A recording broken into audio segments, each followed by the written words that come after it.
If you operate the way that most people operate, you're going to get the results that most people get. And most people will never get anywhere close to being in the top 0.01% of earners or of people in the world. And it's not because they're not smart enough. It's not because they don't work hard enough. It's because they're living their life off of the wrong principles. And so I've spent time with people that are in the top 0.01%. And it shocked me that they're not really, honestly, the smartest people in the world. They're not the most outgoing. They're not the most charismatic. It was just kind of the way that they think and the way that they operate was different than everybody else in society. They operate on what I broke down into 5 specific principles. And these principles are not taught in school. Most people don't really have this taught to them by their parents, and it's definitely not taught by society. And so I want to teach you these 5 principles because if you can understand these 5 principles and then implement them into your life, you would actually start making completely different decisions in your life, and it would turn the destination of your life into a completely different place 5, 10, 20 years. And so let me show you what those 5 principles are. The first one that I have found with the most highest performers in the world is that they are absolutely ruthless with their time. I mean, when I say ruthless, I mean ruthless. They protect their time way more than they protect money. And when I talk about money, sure, they have more digits in their bank account, but it doesn't make them a better person, just so you know. It doesn't mean that they're more honorable or more special or anything like that. So when I looked at it, in order to be the top 0.01%, you need to be making about $5 million per year. And so when people are at that level, at least 5 million, up to, hundreds of millions a year, obviously. But in order to get to that level, you have to get really good at deciding what you're going to do with your time. They don't hop on quick calls. They don't just grab coffee with somebody for no reason. They don't just go do something and see what happens. Their time is treated like oxygen. And if something is not aligned with their highest leverage work or their highest vision for what they're trying to create in their life, then they just say no to it.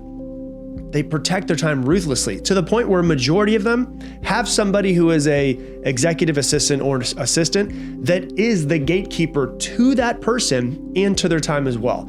And here's the thing that I notice about, when you look at it psychologically, they don't feel guilty about protecting their time in any sort of way. Most people feel guilty about protecting their time. They feel bad for saying no to other people. They feel bad for saying that they don't want to go do something when everybody else is going. Most people feel bad for prioritizing themselves. But the highest performers in the world understand something that most people do not. Every yes is a no to something bigger. So every time you say yes to something, you're saying no to something else. And we will be right back. Hey, I want to interrupt today's episode to tell you about my sponsor. It is me, myself. If you didn't know, I obviously have some coaching programs outside of the podcast to help you learn and grow and become a better version of yourself. Step-by-step programs and processes to help you become better in your life and create the life that you want. If you want to learn more about it, you can go to coachwithrob.com. Once again, coachwithrob.com. Check it out, and let's get back to the episode. And so if you're saying yes to just going to grab coffee with some random person who sends you an email, you're saying no to something that could be a much bigger thing to do in your life or your business. And so they don't just manage their time. They defend their time. They protect their time. And when you start to think of your life differently, you start to think of your time differently, your life will start to shift. And so what I want you to take from this principle is look at all of the leaks that you have in your schedule and in your life on a daily and weekly basis. You're going to, the most successful person that I know doesn't have Instagram. He doesn't have Facebook. He's nowhere, you're not going to find him wasting time on the internet looking at what other people are doing.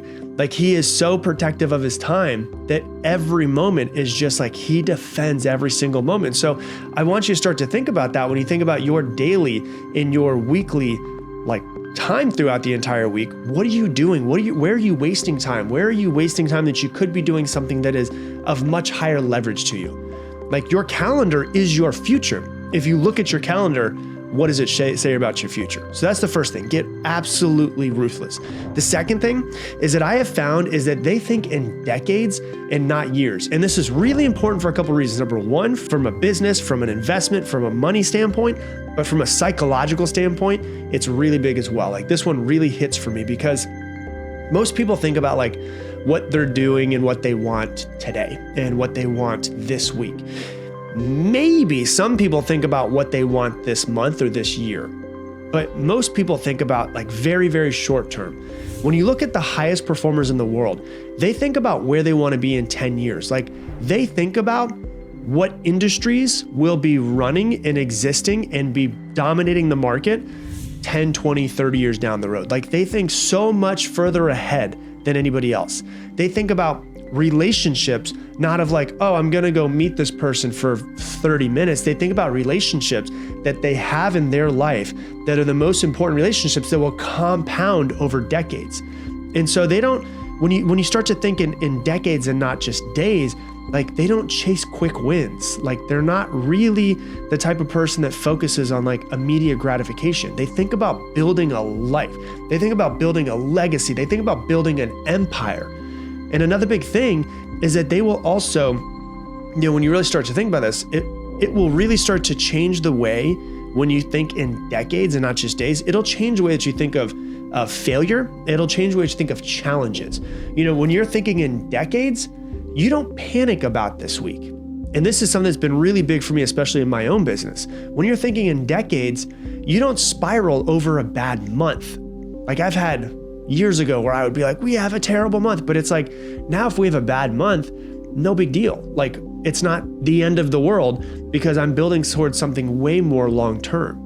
When you're thinking in decades, you don't think about how other people are judging you online or arguing people online, or you're not spiraling over a bad moment. What I want you to take from this is when you really start to think really long-term and stop going for like short, quick, immediate gratification, tiny little wins. When you do that, your psychology gets better because what you could see as a setback right now, you can see as like, it's not a complete failure. When you think in long term, you can think, okay, well, I messed this up right now and this isn't working the way that I wanted it to, but this is just a redirection in the direction I want to go. When you think in long term, the best way I can describe it is when you think in long term, it creates emotional stability. So it's not just a great strategy for business. It is. It's not just a great strategy for relationships and investments. It is. It's also really, really good to protect your mental health, to think way more long-term than you currently are. And so they think in decades. And that's the thing that I've really found that makes them different. Okay. That's number two. Number three is that they are really good at saying no. And obviously I spoke about time a minute ago, but like they're good at saying no. And this is an uncomfortable one for a lot of people, especially if you're a people pleaser. Like they say no a lot. They say no to a lot of opportunities. When you start getting to a certain level of influence or wealth, people come out of nowhere and they want to have time with you and they want to show you their business and they want you to invest in their business.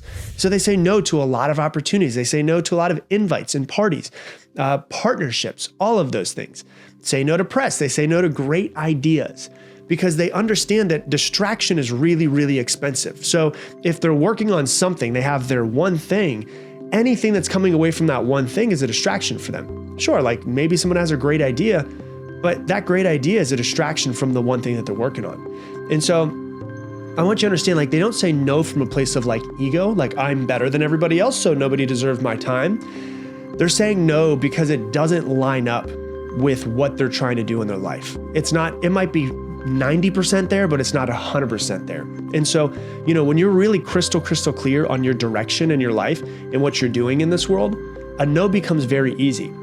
And so when you're unclear of what it is that you're doing and what you want in this world, you say yes to everything. I've done that before. You say yes because you're afraid of missing out, or you're afraid, oh, my shiny object syndrome. Maybe this is going to be better than what I'm currently doing. And so I talk about this all the time with you guys, like, and also with my coaching clients as well, is you need a North Star in your life. Like I always ask people, what do you want? And people can't answer the damn question clear and concise. Like, what do you want in your life? What's your purpose? Why are you here? What are you building towards? When you have a North Star, it's easy to say yes to something that aligns, and it's easy to say no to something that doesn't fully align. And so it's like I always say, if it's not a yes, it's a No. And so when it doesn't align, it's a no. Move on. Don't feel bad. Don't second guess yourself. And so the highest performers in the world, they don't fear on missing out. They fear on getting distracted from their main goals in life. And that's a huge thing I think a lot of people should take from them. So that's number 3. The fourth thing is I have found that they are very comfortable being misunderstood. And I love this one because most people want to fit in. Most people want to have everybody like them. They want to be everybody's cup of tea. But the highest performers in the world know that if you're going to be one of the highest performers in the world, you're going to stand out. Like you're going to be different. And there's a ancient Native American proverb that I heard one time that was, the brightest lights get the arrows. And it's like, when you're shining and everybody's seeing you, that gives you the opportunity for people to see and go like, oh my gosh, you're doing such amazing things. But it also makes you more open to people attacking you. And so these people are completely okay with people not getting them. Like they're okay with people talking about them or people judging them or people misinterpreting them in some sort of way. And so they're not optimizing their life and their actions for other people's approval. Like they're optimizing for outcome. Most people shape themselves and their behavior and what they do around how it's going to be perceived from other people. But the highest performers in the world, they shape their behavior around whether it moves the needle in their life in the direction that they're trying to go, because of course they have that North Star of where they're trying to go. And so these are two very different things, right? So when you get very clear on what you want, which is what I just spoke about a minute ago with having a North Star, you're very clear on who you need to be. And when you're clear on who you need to be, you start acting like it. And if someone doesn't understand this person that you're becoming, this person that you're building yourself into, this life that you're building, if they don't understand it, you don't mind. Why? Because you understand it. You understand you. You know why you need to be that way and why you need to be the person, because you understand where it's going to get you in your life, how it's going to move the needle, and how your life is going to be different. Your children's life is going to be different. Your spouse's wife, your family, your business, the people who work in it, everybody. And so if somebody who wants to judge you or misunderstand you, not really a big deal. You have to be okay with being misunderstood. Because if you need everyone to understand you, you'll never move boldly in this world. You'll never make any bold moves. You have to get past this fear of being misunderstood or judged.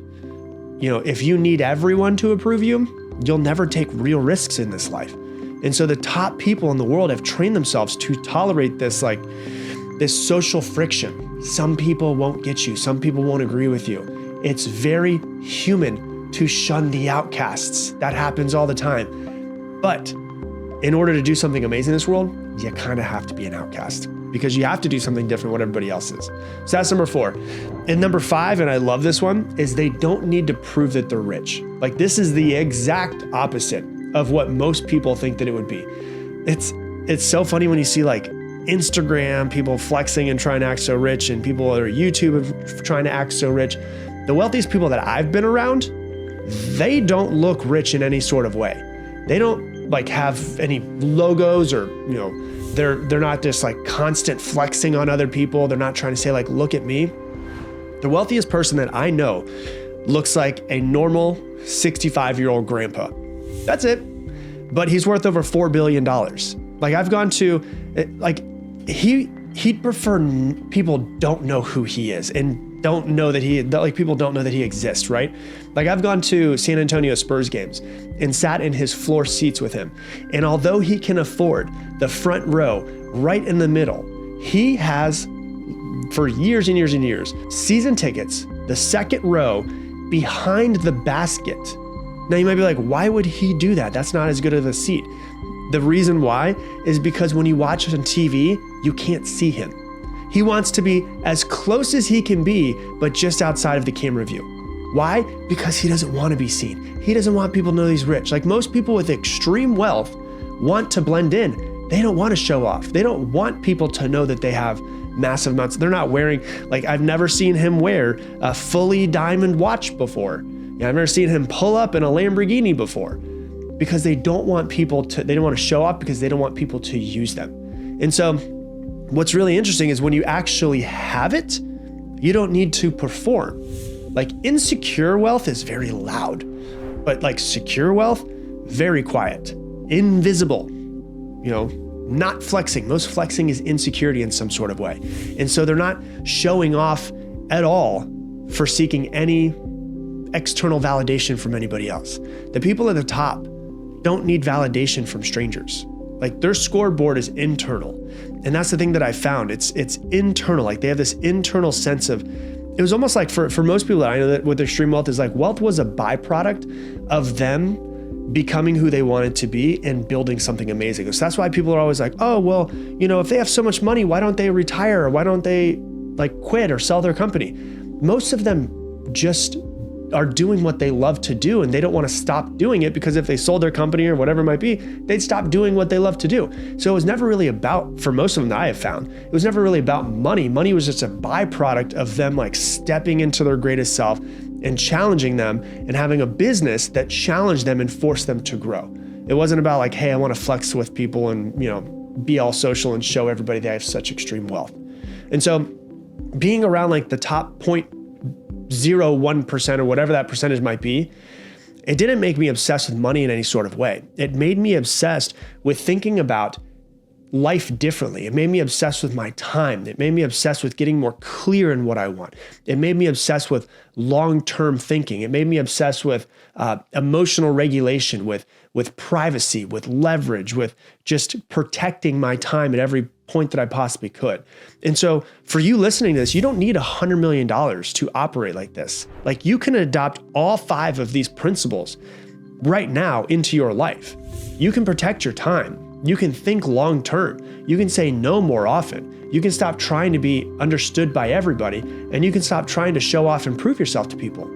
And so wealth is often just a result of action and identity. And identity and action, those are choices. So when you look at that, what I want you to take from this is how can you take those 5 principles and start adding them into your week this week? Hey, thanks so much for watching.